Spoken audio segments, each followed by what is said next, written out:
بسم الله الرحمن الرحيم يا أيها الذين آمنوا اتقوا الله ولتنظر نفس ما قدمت لغد واتقوا الله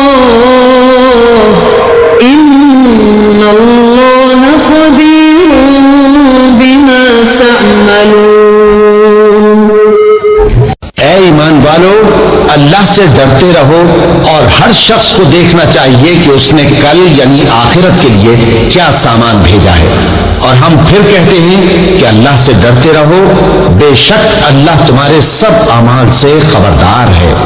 بسم اللہ الرحمن الرحیم الحمد للہ رب العالمین والصلاة والسلام على اشرف الانبیاء والمرسلین وعلى آلہ واصحابہ اجمعین ومن تبعهم بإحسان الى یوم الدین. قابل صد احترام حضرات شائقین و شائقات سچا پیغام، السلام علیکم ورحمۃ اللہ وبرکاتہ. آج کی محفل میراث النبی کے نورانی پروگرام میں آپ کا استقبال ہے. اہلا و سہلا مرحبا.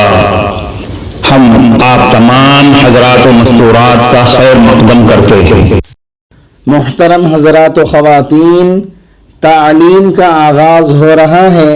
سب سے پہلے آداب تعلیم کا لحاظ کرتے ہوئے تعلیم کی طرف متوجہ ہو جائیں. پورے دھیان سے سننا، عمل کی نیت سے سننا اور تبلیغ کی نیت سے سننا، یعنی سنی ہوئی باتیں دوسروں تک پہنچانے کے جذبے سے سننا. چند خاص آداب تعلیم ہیں. امید ہے کہ آپ حضرات ان آداب کا ضرور خیال رکھیں گے. جزاکم اللہ. بسم اللہ الرحمن الرحیم. بے نمازی سے زمین کا ڈرنا. حضرت عمر فاروق رضی اللہ عنہ کی خلافت کا زمانہ ہے. ایک بڑھیا کا تیل زمین پر گر گیا. زمین نے اس کو پی لیا، جیسا کہ زمین کی خاصیت ہے. لوگوں، بڑھیا کی ایمانی فراست کو دیکھو، اور کتنے عدل و انصاف والی حکومت ہوگی کہ بھیڑیا اور بکری ایک گھاٹ پر پانی پی لیا کرتے تھے. بڑھیا اپنا مقدمہ لے کر امیر المؤمنین حضرت عمر فاروق رضی اللہ عنہ کے پاس گئی اور زمین کے تیل چوس لینے کی شکایت کی. حضرت عمر فاروق رضی اللہ عنہ نے کاغذ کے ایک ٹکڑے پر کچھ لکھ کر دیا اور بڑھیا سے کہا، اے بوڑھی اماں، اس کو لے جاؤ اور جہاں تمہارا تیل گرا ہے وہاں اس کاغذ کو رکھ دو. بوڑھی اماں گئی اور اس کو وہاں رکھا. جو ہی وہ کاغذ وہاں پر رکھا گیا، فوراً زمین لرز گئی اور کانپنے لگی اور تیل اگل دیا. لوگوں نے بڑا تعجب کیا. وہ کاغذ کھول کر دیکھا، اس پر لکھا ہوا تھا، اے زمین، یا تو بوڑھی اماں کا تیل واپس کر دے ورنہ تیرے اندر میں کسی بے نمازی کو دفن کر دوں گا. محترم حضرات و خواتین، اندازہ کیجئے کہ جب بے نمازی سے زمین اس قدر ڈرتی ہے کہ کہیں میرے اندر بے نمازی کی وجہ سے جہنم کی حرارت نہ آ جائے تو ہمیں کتنا ڈرنا چاہیے. ایک موقع پر حضور صلی اللہ علیہ وسلم نے فرمایا تھا، لا سہم فی الاسلام لمن لا صلاۃ لہ. اسلام میں اس کا کوئی حصہ نہیں جو نماز نہیں پڑھتا. آج ہم کتنی نمازوں کو غائب کر دیتے ہیں اور ہمیں احساس تک نہیں ہوتا. یاد رہے، اس کا ایمان ہمیشہ خطرے میں رہتا ہے جو آدمی نماز کا پابند نہیں ہوتا. خطرہ ہے کہ وہ کسی وقت بھی شیطان کے مکر و فریب میں آ کر کفر و شرک کی وادیوں میں بھٹک جائے. ایک حدیث میں یہ ارشاد بھی ہے، لا دین لمن لا صلاۃ لہ انہا موضع الدین کموضع الرأس. ترجمہ، اس آدمی کا کوئی دین نہیں جس کی نماز نہیں، اس لیے کہ نماز کا مقام دین میں ایسا ہے جیسا کہ سر کا مقام بدن میں ہے.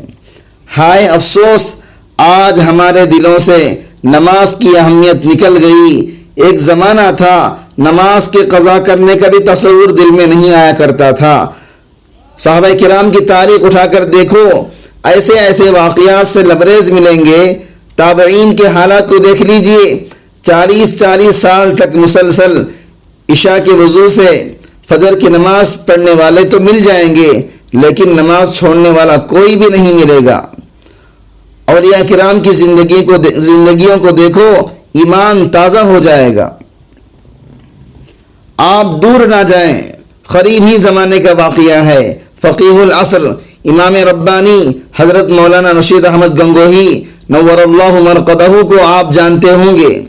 وہ اپنے دور کے مفتی اعظم بھی تھے، پورے ہندوستان ہی کے نہیں بلکہ بیرون ممالک کے استفتاء بھی ان کے پاس آیا کرتے تھے، جن کے حضرت علمی اور تحقیقی جوابات دیا کرتے تھے۔ حضرت ایک کامیاب مدرس اور استاذ کی حیثیت بھی رکھتے تھے اور صاحب عیال بھی تھے، یعنی بیوی بچے والے بھی تھے۔ ان تمام تر مشاغل کے باوجود نماز کا نہیں بلکہ نماز باجماعت کا اس قدر اہتمام تھا کہ 22 سال تک تکبیر تحریمہ بھی فوت نہیں ہوئی۔ ان کے حالات میں لکھا ہے کہ دارالعلوم دیوبند میں دستار بندی کا جلسہ ہو رہا تھا۔ اس میں ایک دن غالباً عصر کی نماز میں ایسا اتفاق ہوا کہ حضرت مولانا یعقوب صاحب نانوتوی رحمۃ اللہ علیہ نماز پڑھانے کے لیے مصلی پر پہنچ گئے اور حضرت گنگوہی رحمۃ اللہ علیہ کسی عذر کی بنا پر تھوڑی سی تاخیر سے نماز میں پہنچے، جبکہ تکبیر اولیٰ ہو چکی تھی۔ سلام پھیرنے کے بعد لوگوں نے دیکھا کہ وہ عظیم الشان انسان، وہ عظیم انسان جو بڑے بڑے حوادثات میں پریشان نہیں ہوتا تھا، جو عزیزوں کی موت کی خبریں بڑے صبر و سکون سے سنا کرتا تھا، جس کے چہرے پر غربت اور تنگدستی کی وجہ سے پریشانی کے اثرات ظاہر نہیں ہوتے تھے، آج اس کے چہرے پر رنج و غم کے بادل چھائے ہوئے تھے۔ تلامذہ کو فکر ہوئی، مریدین پریشان ہو گئے۔ اہل تعلق نے رنج و غم کی کیفیت کو فوراً پہچان لیا۔ پوچھا گیا، حضرت اتنے غمزدہ کیوں ہیں؟ کیا حادثہ پیش آ گیا؟ آپ نے بڑے رنج و غم کے ساتھ فرمایا، ہائے افسوس، آج 22 برس کے بعد تکبیر تحریمہ فوت ہو گئی۔ ڈر رہا ہوں کہیں قیامت میں اسی بات پر میری پکڑ نہ ہو جائے۔ یہ حالت تھی ہمارے اکابرین کی، اور آج ہم ہیں جن کو نماز کی بالکل پرواہ ہی نہیں۔ رہ گئی رسم اذاں روح بلالی نہ رہی، فلسفہ رہ گیا تلقین غزالی نہ رہی، مسجدیں مرثیہ خواہ ہیں کہ نمازی نہ رہے، یعنی وہ صاحب اوصاف حجازی نہ رہے۔ آج مسجدیں ویران پڑی ہوئی ہیں۔ مسلمانوں، یہ مسجدیں بد دعا کر رہی ہیں، بچو ان کی بد دعا سے، ورنہ ہلاک اور برباد ہو جاؤ گے۔ محترم ناظرین کرام، اس دینی اور ایمانی بیان کو سننے کے دوران ہی اس کو لائک کر دیجئے اور شیئر بھی کر دیجئے تاکہ دوسرے بھی اس سے فائدہ اٹھا سکیں۔ اللہ آپ کو جزائے خیر عطا فرمائے۔ ایک صحابی نے اللہ کے نبی صلی اللہ علیہ وسلم سے شکایت کی، اے اللہ کے رسول، میں ایک مزدور آدمی ہوں، دن بھر میں اپنے اونٹ کے ساتھ مزدوری کرتا ہوں، لیکن رات میں جب میں سو جاتا ہوں تو میرا اونٹ ایسی بھیانک آواز نکالتا ہے کہ میری نیند ٹوٹ جاتی ہے۔ اے اللہ کے نبی، وہ بار بار اسی طرح کرتا رہتا ہے۔ آپ صلی اللہ علیہ وسلم نے فرمایا، اونٹ کو میرے پاس لاؤ، میں معلوم کروں گا کیوں ایسی حرکتیں کرتا ہے۔ وہ صحابی اونٹ کو لے کر آپ صلی اللہ علیہ وسلم کی خدمت میں حاضر ہو گئے۔ رحمت للعالمین صلی اللہ علیہ وسلم نے اونٹ سے فرمایا، اے اونٹ، تیرا مالک تجھ کو کھلاتا پلاتا ہے، پھر تو کیوں اس کو رات میں پریشان کرتا ہے؟ اللہ نے اونٹ کو زبان دی۔ اونٹ نے سلام کیا، پھر عرض کیا، اے اللہ کے رسول، یہ میرا مالک ہے، یہ دن بھر کام کرتا ہے، میں بھی اس کی اطاعت میں کام کرتا ہوں، لیکن اے اللہ کے نبی، شام کے وقت جب ہم لوگ گھر آتے ہیں تو یہ مالک بغیر عشاء کی نماز پڑھے ہوئے سو جاتا ہے اور میں اسی مکان میں موجود رہتا ہوں۔ مجھے خوف ہوتا ہے کہ کہیں قیامت کے روز اللہ تعالیٰ میری پکڑ نہ کر لیں۔ کہ اے اونٹ تیرے برابر میں ایک بے نمازی سو رہا تھا، تو نے اس کو نماز کے لیے کیوں بیدار نہیں کیا تھا؟ اے میرے آقا صلی اللہ علیہ وسلم، میں بار بار اس لیے چیختا ہوں تاکہ میرا مالک بیدار ہو کر اپنے مالک حقیقی کو راضی کر لے۔ اب بتلائیے اس میں میرا کیا قصور ہے؟ امت محمدیہ کے علم بردارو، بچے کی پیدائش پر اس کے کان میں اذان اور تکبیر ہو جاتی ہے۔ غور کرو، ہماری اذان اور اقامت تو ہو گئی، نماز ہونے والی ہے، اور اس سے پہلے کہ ہماری نماز پڑھی جائے ہم کو چاہیے کہ نمازیں پڑھ لیں۔ حضرات سامعین کرام، ہمیں ان عبرتناک واقعات سے عبرت حاصل کرنی چاہیے کہ زمین بھی نماز چھوڑ دینے والے کو پسند نہیں فرماتی۔ اگر ہم نمازیں چھوڑیں گے تو قبر میں جانے کے بعد زمین ہمارے ساتھ کیا معاملہ کرے گی؟ اللہ ہم سب کو عذاب قبر سے محفوظ رکھے اور ہم سب کو نماز کی پابندی کی توفیق نصیب فرمائے، آمین۔ سارے مجلس کی دعا پڑھ لیجئے۔ سبحانک اللہم و بحمدک، اشہد ان لا الہ الا انت، استغفرک و اتوب الیک۔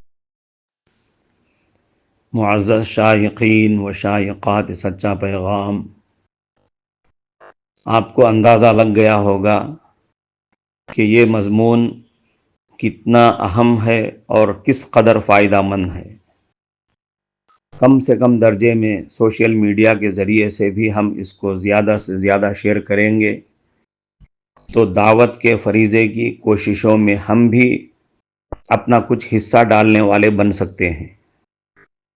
لہٰذا زیادہ سے زیادہ اس کو عام کریں تاکہ پوری دنیا کے ہندوؤں کی غلط فہمی دور ہو جائے اور انہیں یہ زمینی حقیقت معلوم ہو جائے، اور وہ اپنے اصل مذہبی لیڈر پیغمبر آخر الزماں حضرت محمد الرسول اللہ صلی اللہ علیہ وسلم کو ماننے پر مجبور ہو جائیں اور کلمہ پڑھ کر آپ کے ساتھ ساتھ وہ بھی جنت میں جانے والے بن جائیں۔